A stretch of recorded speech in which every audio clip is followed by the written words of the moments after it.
quoi du destin? Les choses que tu es en train de vivre dans ta vie, tu n'as pas prévu cela. Tu n'avais pas souhaité cela. Tu n'as pas voulu à ce que tu puisses vivre cela. Mais c'est dans le calcul de Dieu, c'est dans le plan de Dieu. Toi qui m'écoutes, toi qui es de l'autre côté du bout des fil qui m'écoute, écoute-moi très bien, c'est Dieu qui te parle à travers ma bouche, à travers moi. Dans la destinée, il y a ce que nous appelons les épreuves de la destinée. Dans les épreuves de la destinée, il y a les réalités de la destinée. La première de toutes les choses, c'est ça qu'on appelle l'isolement. Et dans l'isolement, Dieu va t'écarter avec des personnes.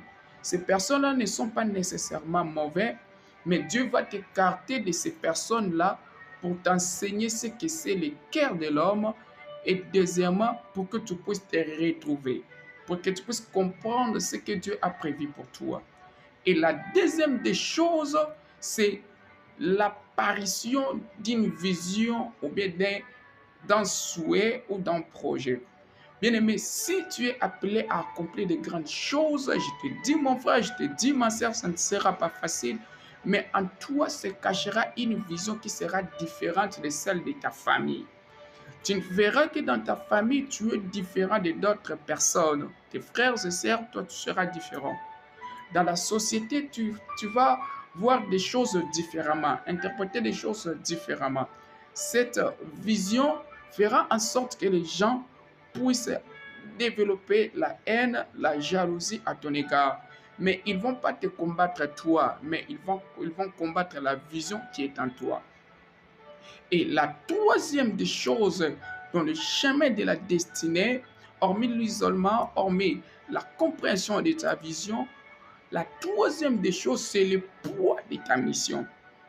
Toi-même, tu dois croire à ta mission. Tu dois croire que tu es venu sur cette terre pour une raison bien précise. Alors n'abandonne pas, peu importe les épreuves.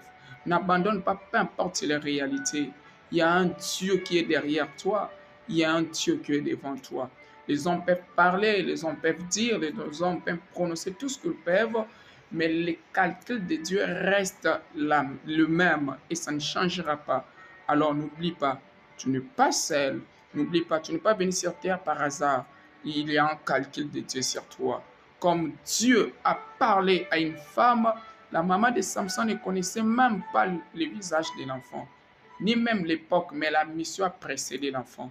Que le Dieu qui t'a appelé, que le Dieu qui t'a créé puisse te précéder et te faire sa gloire puisse s'accomplir